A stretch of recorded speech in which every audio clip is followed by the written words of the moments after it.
maintenance task. So this is me again, Endoma, a BSECE 3A student. So I am going to discuss the three types of antennas based on the initials of my name. So there are already a corresponding type of antenna in each letter. So for me, my name initials are A, C, and E, or ACE. So we have here loop antenna for letter A, turnstile antenna for letter C, and J-pole antenna for letter E. So first, let's talk about the loop antenna. So a loop antenna is a coil carrying radio frequency current. It may be in any shape, such as circular, rectangular, triangular, square, or hexagonal according to the designer's convenience. So we have here the diagram for the loop antenna.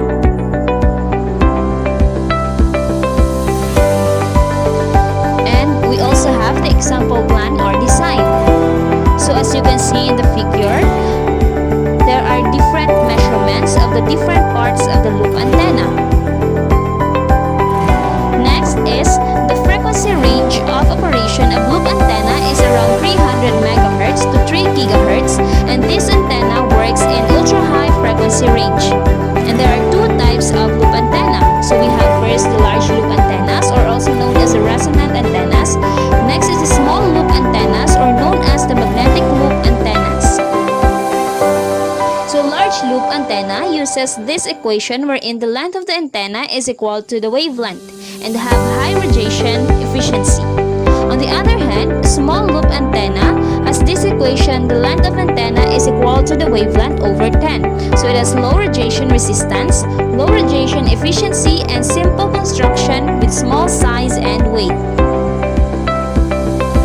Frequency used loops. So there are two frequently used loops. So first is a circular loop antennas and a square loop antennas. So the image shows a circular and square loop antennas. So these types of antennas are mostly used as AM receivers because of high signal to noise ratio. They are also easily tunable at the Q-tank circuit in radio receivers. Next we have the radiation pattern of the loop antenna. The radiation pattern for small, high-efficiency loop antenna is shown in the figure.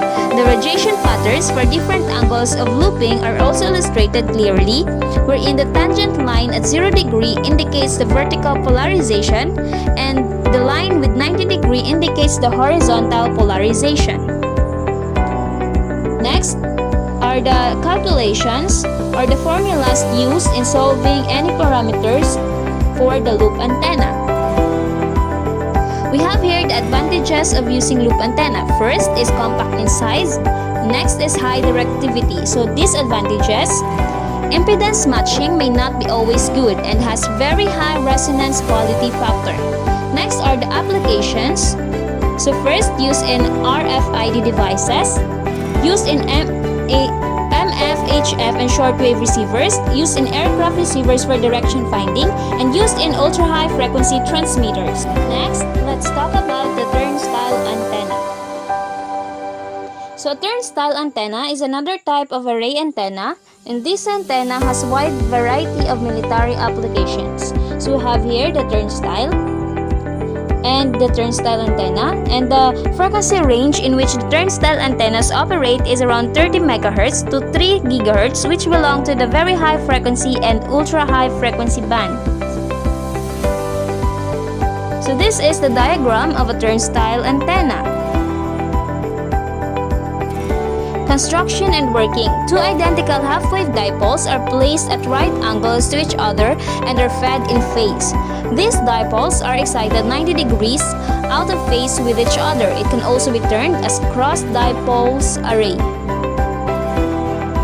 So as you can see in the figure, to provide high directivity, several turnstiles may be stacked along a vertical axis and are phased as shown in the figure. The polarization of these turnstiles antennas depend upon their mode of operations. What are the mode of operation. So first we have the normal mode and then the axial mode. So in normal mode of operation, the antenna radiates horizontally polarized waves which are perpendicular to the axis, wherein in axial mode operation, the antenna radiates circularly polarized waves along its axis or parallel to its axis. So we also have the super turnstile antenna. Next is the radiation pattern for turnstile antenna. So the figure shows the radiational pattern of a turnstile array. So in figure A shows the individual patterns being combined. In figure B, the vertical pattern of single bay and also the combined pattern of 4 bays. In figure C shows the resultant combined pattern of 4 bays showing better directivity. Next is another picture of the radiation pattern. We have the advantages of turnstile antenna. So first is high gain is achieved by stacking. Super turnstile produces high gain output. Better directivity is achieved. Next are the disadvantages. The radiation power is 3 dB below the maximum radiation of half-wave dipole radiating the same power.